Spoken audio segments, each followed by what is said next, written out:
Pataas news కు స్వాగతం. చలో మరందరూ తయారుగా కూర్చుర్రా. ఇయాల్టి పటాస్ ని షురూ చేసుకుందాం. హెడ్లైన్స్ అయితే చూద్దాం పార్రి. ఇటు రుణమాఫీ అటు అన్న క్యాంటీన్లు 15 ఆగస్టుకు గట్టిగానే దిల్కుష్ చేస్తుర్రు.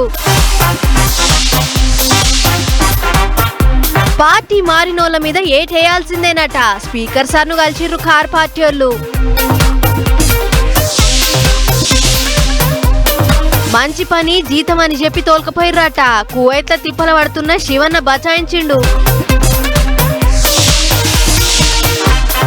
తాగుబోతన్నలకు శుభవార్త చెప్పిర్రు. ఇక ఇంటికే సప్లై చేస్తారట మందు సీసాలు.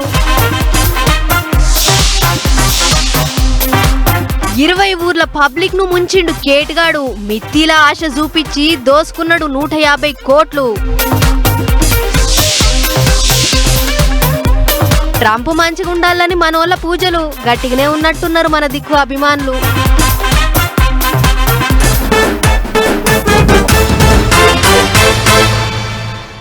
ఏడాదికోసారి 15 ఆగస్టు వస్తుంటది. ఇక 15 ఆగస్టు నాడే మనకు ఆజాదీ వచ్చింది కాబట్టి దేశమంతా సంబరాలు చేసుకుంటాం.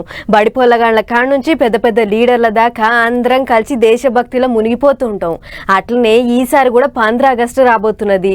తిప్పి కొడితే ఇంకో నెల దినాలు కూడా లేదు. అయితే ఈసారి వస్త సంబరాలు గట్టిగా మోసుకొస్తున్నది 15 ఆగస్టు. ఎందుకంటే సర్కార్ వాళ్ళు ఏం ఇస్తామన్నా 15 ఆగస్టుకే ఇస్తామంటుర్రు. మరిగా ఇచ్చేటివేంటివి వచ్చేటివేంటివి ఒకసారి చూద్దాం పార్రి. ఈసారి 15 ఆగస్టుకు 2 రాష్ట్రాల పబ్లిక్ ను గట్టిగానే దిల్కుష్ చేయాలి అన్నట్టు తయారైతున్నారు సర్కారోళ్ళు. తెలంగాణలో అన్నమాట ప్రకారం 600 అయినా సరే రైతన్నలకు 2 లక్షల రుణమాఫీ చేయాలి. ఎగస్ పార్టీలను ఇరకాటంలో పెట్టాలి అన్నట్టే తయారైతున్నారు సర్కారోళ్ళు. ఇప్పటికే మంత్రుల కమిటీ జిల్లాల పొంటి మీటింగుల మీద మీటింగులు పెట్టుకుంటా ఎట్టెట్ట చేస్తే మంచిగా ఉంటదోనని రైతన్నలనే అడిగి తెలుసుకుంటారు. సీఎం రేవంత్ సార్ కూడా ఇంటర్నెట్ బూట్లే రైతు రుణమాఫీ మీద పెద్ద కామెంట్ రాసిండు. వెనుకకు తగ్గుడే లేదు, రైతన్నలను అస్సలు నారాజ్ చేయమన్నట్టే రాసుకొచ్చిండు. అయితే 2 లక్షల మాఫీ 15 ఆగస్టుకే గానీ ముందుగాల ₹1,00,000 లోపు అప్పులు మాఫీ చేసే ఎగురం చేసిండ్రట. ఈ 18వ తారీఖు నాడు ₹1,00,000 లోపు అప్పులు మాఫీ చేసి సంబరాలు చేస్తారట. అయితే చేసేటోళ్ళు అందరికి చేయరాదుర్రే, లేని కథలేంటికి పెడతాన్రు అని ఆడిపోసుకుంటారు ఎగస్ పార్టీ వాళ్ళు. ఎన్నికల మేనిఫెస్టోలో ఏం చెప్పింది? రైతులందరికీ 2 లక్షల రుణమాఫీ చేస్తామన్నారు. రాష్ట్రంలో 2 లక్షల రూపాయల వరకు రైతులందరికీ రుణమాఫీ చేస్తామన్నారు. కానీ ఇప్పుడు ఏమంటున్నారు? 12 డిసెంబర్ 2018 కంటే ముందు తీసుకున్న రుణాలకు వర్తించదు అంటే ఇవాళ కొంతమంది రైతులకు కోత పెట్టడమే కదా ఇది. అప్పుడు ఆ రోజు మేము ₹1,00,000 మాఫీ చేసినాం. ఎవరైనా 1,00,000కి పైగా తీసుకున్న వాళ్ళు ఉంటే వాళ్ళకి మాఫీ జరగద్దా? నిబంధనలు లేవని, ప్రతి రైతుకు మేలు చేస్తామని ఇవాళ మీరు పిఎం కిసాన్ నిబంధనలు, రేషన్ కార్డు నిబంధనలు, కుటుంబం యొక్క నిబంధనలు, రీషెడ్యూల్ పేరు మీద నిబంధనలు, ఆధార్ కార్డు పేరు మీద నిబంధనలు, స్వల్పకాలిక పట్టణాల పేరు మీద నిబంధనలు, ఇన్ని నిబంధనలు పెట్టి ఇలా రైతులకు రుణమాఫీ ఎగ్గొట్టే ప్రయత్నం ప్రభుత్వం చేస్తా ఉంది. అటు పువ్వు పార్టీ వాళ్ళు కూడా ఇక గిట్టనే ఆడిపోసుకుంటారు. ఎంపీ ఈటల సారు మైకుల ముంగటికి వచ్చి సర్కార్ వాళ్ళ మీద దుబ్బెత్తిపోసిండు. ఇక ఎగస్ పార్టీ వాళ్ళ ముచ్చట్లు అట్లుంటే సర్కార్ వాళ్ళు ఏమంటారో చూడరే. హరీష్ రావు గారు 6 గ్యారంటీలు అమలు చేస్తాం, ఆగస్టు 15వ తేదీలోపు రైతు రుణమాఫీ చేస్తాం. ముందుగా మీరు మానసికంగా ఎమ్మెల్యే పదవికి రాజీనామా స్పీకర్ గారు ఫార్మెట్లో చేసుకొని రెడీ పెట్టుకోండి. ఆగస్టు 15లోపు రుణమాఫీ చేసి తీరుతాం. ఆ రోజు మీరు మాజీ ఎమ్మెల్యే కాక తప్పదు. మీరు వేసిన సవాల్ పైన మీరు నిలబడి ఉంటే అన్నమాట. మళ్ళీ షేర్తో కూడిన రాజీనామా ఇస్తే ఆమోదం పొందదు, వారికి అన్నీ తెలుసు. కాబట్టి ఈరోజు మళ్ళీ రాజీనామా అంశంలోకి వచ్చినప్పుడు మొన్న కూడా ఇప్పుడు చెప్పిన అయ్యో పెన్ను దొరకలేదు అందుకే రాజీనామా చేయాలని చెప్పిన మాట అనకుండా ఇంకో దిక్కు 15 ఆగస్టు నాడే సికింద్రాబాద్కి వెళ్ళి 3 వందే భారత్ స్లీపర్ రైళ్లను పరుగులు పెట్టిస్తారట. తీరొక్క సౌలతులతోని సుక్కల ఓటర్ల ఊకొని పోయినట్టే ఉంటదట రైలు. అసోంటి మన దిక్కు 3 రైళ్లు చాలా అవుతాయట. అటు ఏపీలో కూడా కొత్త సర్కార్ వాళ్ళు 15 ఆగస్టుకు పబ్లిక్ ను అస్సలు నారాజ్ చేయొద్దన్నట్టే తయారైతున్నారు. ఇప్పటికే ఆగస్టు 15 నుంచి అన్నా క్యాంటీన్లు సురువు చేస్తామని చెప్పిండ్రు. పేదోళ్ళందరికీ అగ్గువాల కడుపు నింపే పథకం మళ్ళా చాలా అవుతున్నది. మంచి ముచ్చట్నే. అంతేకాదు అన్ని కలిసి వస్తే ఏపీలో పీరీ బస్సు పథకం 15 ఆగస్టు నుంచే సురువు చేద్దాం అనుకున్నారట. గాని ఇంకా జర ఆలస్యం అయ్యేటట్టున్నదని చెప్పిండు మంత్రి. మొత్తానికి ఇటు రుణమాఫీ, కొత్త రైళ్లు, అటు అన్నా క్యాంటీన్లు 2 రాష్ట్రాలలో ఈసారి 15 ఆగస్టు పండుగ మస్తు జోరుగానే నడిచేటట్టున్నది అనుకుంటారు ఇప్పుడు అందరూ.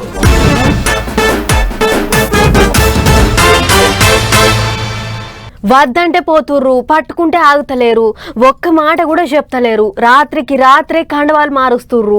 చూస్తూనే కార్ పార్టీ ఖాళీ అవుతుంది. అటు చూస్తేనేమో మేమేమన్నా పిలుస్తున్నామా, వాళ్ళే వస్తుర్రు. వచ్చేటోళ్ళను రావద్దని ఎట్లా చెప్తాం అని అంటుర్రు షే పార్టీ వాళ్ళు. అందుకే ఇదంతా లొల్లెందుకు, ఏమన్నా ఉంటే స్పీకర్ సార్తోనే తేల్చుకుంటాం అన్నట్టు పోయిర్రు కార్ పార్టీ వాళ్ళు. మరిగా అక్కడేమైంది, ఎట్లెట్లా అయ్యిందో ఒక్కసారి అరుసుకొని వద్దాం పార్రి. వద్దు అంటే ఇంటలేరు, చెప్పకుండానే పోతున్నారు. అందుకే ఎట్టనన్న చేసి ఉన్నోళ్ళనన్న ఆగబట్టాలి అన్నట్టే తీరొక్క తీర్లో తిప్పల పడతాండ్రు కారు పార్టీ వాళ్ళు. ఇప్పటికే జంపింగుల పంచాయతీని ఢిల్లీ దాకా తీసుకుపోయినరు. చెయ్యి పార్టీ వాళ్ళ మీద పొట్టు చాపిచ్చిండ్రు. ఇక ఇప్పుడు అసెంబ్లీ స్పీకర్ గడ్డం ప్రసాద్ కుమార్ సార్ ను కలిసిండ్రు. ఈ 3 నెలల్లో పార్టీ మారిన ఎమ్మెల్యేల మీద చర్యలు తీసుకోవాలి, అందరి మీద ఏటేయాలి అన్నట్టు కోరిండ్రట. మన స్పీకర్ గారు ఒక దగ్గర ఒక యూట్యూబ్ ఛానల్కి ఇచ్చిన ఇంటర్వ్యూలో చాలా స్పష్టంగా చెప్పారు, నేనైతే వ్యక్తిగతంగా పార్టీ ఫిరాయింపులకు నాకు ఇష్టం లేదు, ఒక పార్టీ మీద గెలిచిన వాళ్ళు ఇంకో పార్టీకి పోవడం అనేది అనైతికం అని స్పీకర్ గారు ఏదైతే మాట్లాడారో మేము అభినందించాం. కానీ మాటలతోనే ఆగిపోకుండా మీరు వెంటనే మరి కార్యాచరణ కూడా ప్రారంభించి ఈ 10 మందిని కూడా అనర్హులుగా ప్రకటించి ప్రజాక్షేత్రంలో వారి బలాన్ని రుజువు చేసుకునే విధంగా స్పీకర్ గారు నిర్ణయం తీసుకోవాలని చెప్పి కూడా కోరాము. అంతేకాదు ఎమ్మెల్యేలను బుగులు పట్టించి కేసుల భయం చూపించి ఈగుకుంటారు అని చెయ్యి పార్టీ వాళ్ళ మీద గరవైండు సారు. కొంతమంది మీద కేసులు, విజిలెన్స్ దాడులు, మా రాజశేఖర రెడ్డి గారి బిల్డింగ్ పొలగొట్టినారు, మల్లారెడ్డి గారి ఆస్తుల మీద పోయి వాటిని ధ్వంసం చేస్తారు. కొంతమందిని డైరెక్ట్ గా మీకు ప్రాణగండం ఉందని భయపెడతారు. కొంతమందికి బిజినెస్లుంటే ఆ బిజినెస్లో విజిలెన్స్ వాళ్ళని పంపించి ఇంకా ఇతరత్ర సంస్థలను పంపించి ఇబ్బంది పెట్టే ప్రయత్నాలు. ఎవరన్నా నిర్మాణ రంగంలో ఉంటే జిఎంసీ ద్వారా హెచ్ఎండిఏ ద్వారా భయభ్రాంతులకు గురి చేయడం. ఇవాళ బడేబాయికి చోటాబాయికి పెద్ద తేడా ఏం లేదు. బడేబాయి అక్కడ చేస్తున్న పని ఇక్కడ ఈయన చేస్తున్నాడు చోటాబాయి, ఏం తేడా లేదు. గట్లా అవుతున్నదట. ఇంకో దిక్కు చూస్తేనేమో మేమేమన్నా రాండ్రి అని పిలుస్తానమా, వాళ్ళంతకు వాళ్ళే వచ్చి శరీకులు అవుతుంటే వద్దని మేమెందుకు అంటాము. బలగం పెరుగుతాందంటే ఏ పార్టీ అయినా ఏంటికొద్దనుకుంటది అన్నట్టు మాట్లాడుతాండ్రు చెయ్యి పార్టీ వాళ్ళు. ఇంత మంది అప్పట్లో మీరు చేయలేదా అన్నట్టు ఉల్టా కారు పార్టీ వాళ్ళ మీదకే గయ్యన లేస్తాండ్రు. మరిగా ఎట్టయితుందో ఏమో గాని స్పీకర్ సారు దగ్గర ముచ్చట ముంగట పడకపోతే సుప్రీంకోర్టుకు పోతారట, ఆడికెళ్ళి ఇంకేడికన్నా పోతారట. అంతేగాని పార్టీ మారిన వాళ్ళనైతే ఇడిచిపెట్టేది లేదంటారు కారు పార్టీ వాళ్ళు. మరిగా చూడాలి ముందు ఏమవుతుందో.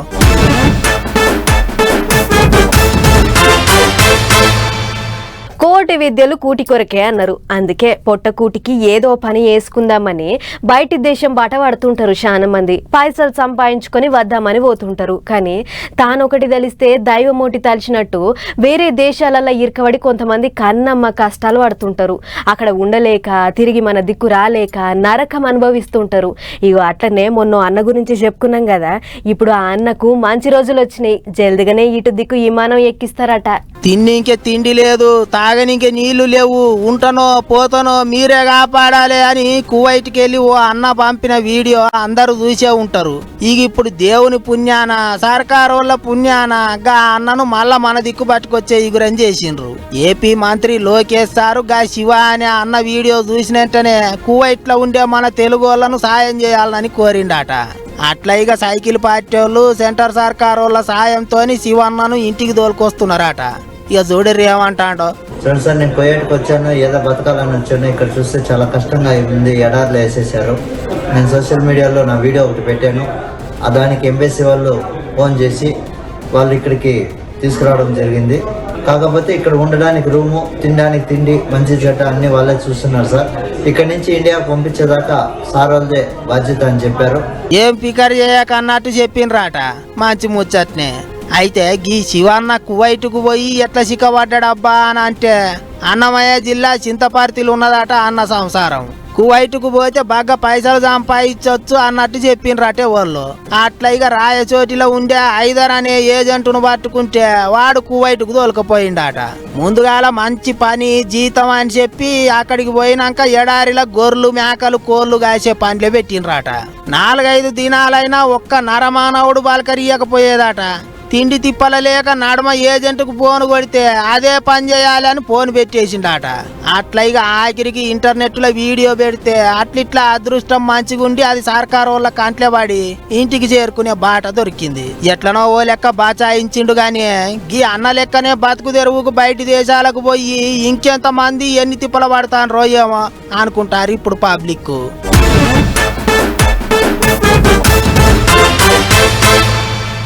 ఒకప్పుడు ఇంట్లోకించి కాలు బయట పెట్టకపోతే చిన్న పని కూడా అయ్యేది కాదు. ఏ దానికైనా బయటికి పోయి మనమే చేసుకునేటోళ్ళం. కానీ ఇప్పుడు కాలు కదిలియకుండా కూసున్న కాడికి వెళ్ళి అన్ని పనులు అవుతున్నాయి. తిండి కాడి నుంచి షురువు చేస్తే ఎసొంటి వస్తువులైనా పలకపోన్లు ఆర్డర్ పెడితే ఇంటి ముంగట్టుకు వస్తున్నాయి. కాలం అట్లా మారింది. ఇప్పుడు అన్నిటికంటే పెద్ద ముచ్చట ఏంటిదంటే మందు బాబులకు మస్తు దిల్కుష్ అయ్యే వారితోటి పట్టుకొచ్చినాం. అదేందో చూడుర్రి. అన్ని ఇంటికాడికే తెచ్చిస్తాన్రు. ఆ ఇంత సుక్కబొట్టు కూడా ఇంటికే తెచ్చిస్తా అయ్యపాయ కదా అనుకుంటారు చాలా దినాల సంధి. ఇక ఇన్నొద్దులకు మందు బాబుల కోరిక తీరే టైం వచ్చింది. ఎట్లయితే తిండి పొట్లాలు సౌదాలు సామాన్లు ఇంటికే డెలివరీ చేస్తున్నారో గట్లనే తాగుబోతన్నలకు మందు సీసాలు కూడా తెచ్చిస్తారట. ఇప్పుడు దేశం అంతా తిండి పొట్లాలు సప్లై చేస్తున్న జొమాటో, స్విగ్గీ, బిగ్ బాస్కెట్ అసోంటి యాప్లల్లనే బీరు సీసాలు మందు సీసాలు ఇంటింటికి సప్లై చేసే ఇగురం చేసిండ్రట.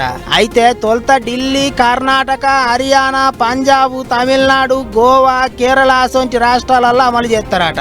అక్కడ వచ్చే లాభాలు అమ్మకాలను బట్టి తత్తిమ రాష్ట్రాలలో కూడా అమలు చేస్తారట. ఇక ఎట్లా పడితే అట్లా ఎవరికి పడితే వాళ్ళకు మంద అమ్మొద్దు కాబట్టి వయసు నిబంధన పెడతారట. బ్రాందీ షాపుల కాడ లైన్లు కట్టి సీసాల కొరకు కొట్టుకునే బదులు ఏ 30-40 ఎక్కువైనా ఇంటికాడికే తెప్పించుకుంటే అయిపోయా కదా అని ఆలోచన చేస్తున్నారట ఇప్పుడు చాలా మంది. అంతేకాదు కొంతమందికి మాపటీలు దుకాణాలు బంద్ చేసే టైంకు ఉరుకులాట అవుతుంటది. అసోంటోళ్ళు ముందుగానే ఆర్డర్ పెట్టుకొని సీసాలు ఇంటికి తెప్పించుకోవచ్చు. అయితే మన దిక్కు మాత్రం ఆన్లైన్ మంద అమ్మకాలు రావాలంటే ఇంత టైం పట్టేటట్టే ఉన్నదా అంటారు. మన చుట్టుముట్టున్న కర్ణాటక, తమిళనాడు, మహారాష్ట్రలో అనుమతులు ఇచ్చిండ్రు గాని మన దిక్కే జర ఆలోచనలు చేస్తున్నారట. మనోళ్ళు సీసాలు ఎత్తుట్ల ఏక నంబర్ కాబట్టి సురువు చేస్తే మళ్ళా ఆగొద్దని అందుకే అన్ని తీర్ల పక్క రాష్ట్రాలు అమలు చేసి అంత మంచిగా ఉన్నది అనుకుంటే అప్పుడు మన దిక్కు సురువు చేస్తారట. ఏమైనా షాపుల కాడికి పోయి కొనుక్కొని తాగుతున్నప్పుడే లెక్క లేకుండా తాగుతాండ్రు. ఇక ఇప్పుడు ఇంటికే తెచ్చిస్తారు సీసాలు అంటే ఇక ఆగుతారా అనుకుంటారు చాలా మంది.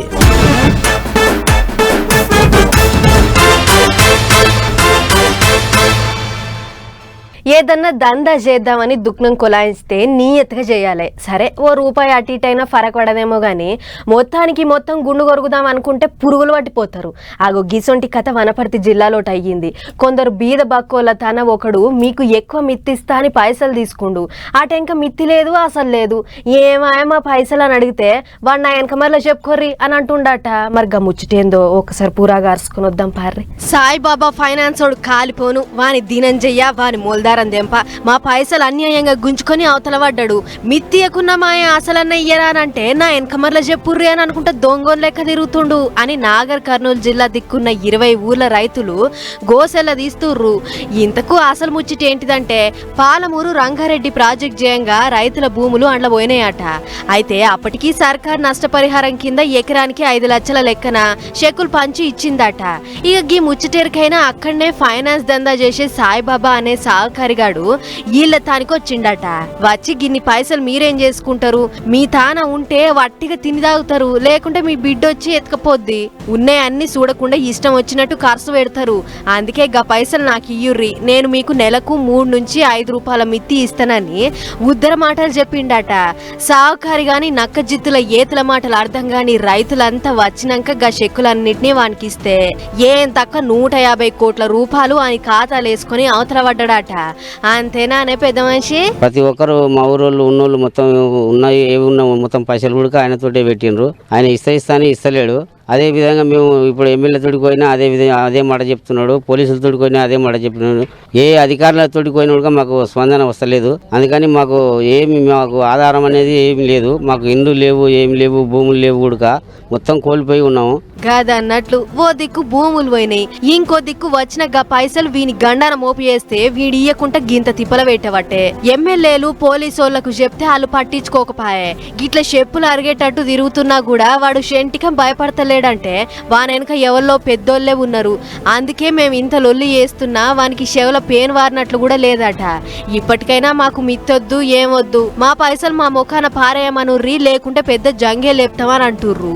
మరి ఒక్క ఊరు కాదు 20 ఊర్ల జనం గింత తిప్పల పడుతుర్రంటే పంచాది పెద్దగానే ఉంది. ఇప్పటికైనా పోలీసులు వాడిని పట్టుకొని 4 దాన్ని వాళ్ళ పైసలు వాళ్ళకి ఇప్పిస్తారో లేకుంటే దొంగోనికే సర్దిగడతారో చూడాలి అని అంటుర్రు గీ ముచ్చటిన్నోళ్ళు. ప్రధాని మోడీ సార్కు దునియా మొత్తంలో ఫ్యాన్స్ ఉన్నారని మనకెరుకున్న ముచ్చట్నే. అట్లనే ఆటలలో సచిన్, కోహ్లీ, సినిమాలలో అమితాబ్ బచ్చన్, తలైవ రజనీకాంత్, చిరంజీవి, కమల్ హాసన్లకు దునియా మొత్తం మీద ఫ్యాన్స్ ఉన్నారు. అంటే అభిమానానికి హద్దులు, గీతలు, ఖండాలు అనేవి ఏమి ఉండవు. అగో అట్లనే అమెరికా మాజీ పెద్ద ట్రంప్ సార్కు కూడా మన కడబగ్గనే ఫ్యాన్స్ ఉన్నారు. మరి మొన్న కొందరు దొంగలు ట్రంప్ సార్ మీద దాడికి ఎగబడ్డారు కదా. మరి గా ముచ్చటెరికైన సార్ అభిమానులు ఏం చేస్తుర్రు మీరే చూడుర్రి. గుళ్ళె అమ్మవారి కడ ట్రంప్ సార్ ఫోటోలు పెట్టి పూజలు చేస్తుర్రు. ఫోటోకు బొట్టు పెట్టి తీర్థం జల్లుకుంటా హోమంగానిచ్చిర్రు. మరి ఇప్పటికిప్పుడు గుళ్ళె సార్ ఫోటోలు పెట్టి పూజలు ఎందుకు చేయాల్సి వచ్చిందంటే జర్రంతా వెనకగోవాలే. మొన్న అమెరికాలో ఒక జాగల ప్రచారం చేస్తుంటే ఒక బడవేగాడు ట్రంప్ సార్ మీద 6 రౌండ్ల కాల్పులు జరిపిండని ఎరికే కదా. అప్పుడు సార్ మాట్లాడుతున్న సభకు దగ్గర నుంచి గాల్చినా కూడా జర్రంతల పానాలతోని బయటపడ్డాడు. ఇక ముచ్చటెరికైన మన దేశ ట్రంప్ అభిమానులు ఆయనకు ఈ కాడ నుంచి ఏం కావద్దని గిట్ల పూజా కార్యం ముంగటేసుకోర్రు. ఢిల్లీలున్న మా బాగ్లముఖి గుళ్ళే 1.25 లక్షల నామ జపం చేసిర్రు. అన్ని దేవుళ్ల ఫోటోల కాడ ట్రంప్ సార్ ఫోటో పైన తగిలిచ్చి సార్ మంచిగా ఉండాలే, మళ్ళా అమెరికా పెబ్బ కావాలి అన్నట్లు కొల్చిర్రు. మోడీ సారు, ట్రంప్ సారు దిగిన ఫోటోలు చూసుకుంటా మా మోడీ సార్ తోని ఇంత మంచి దోస్తాన చేసిన ట్రంప్ సార్ కు ఈ కాడ నుంచి ఏ బుగులు ఉండొద్దు తల్లి అని మొక్కులు పెట్టుకుర్రు.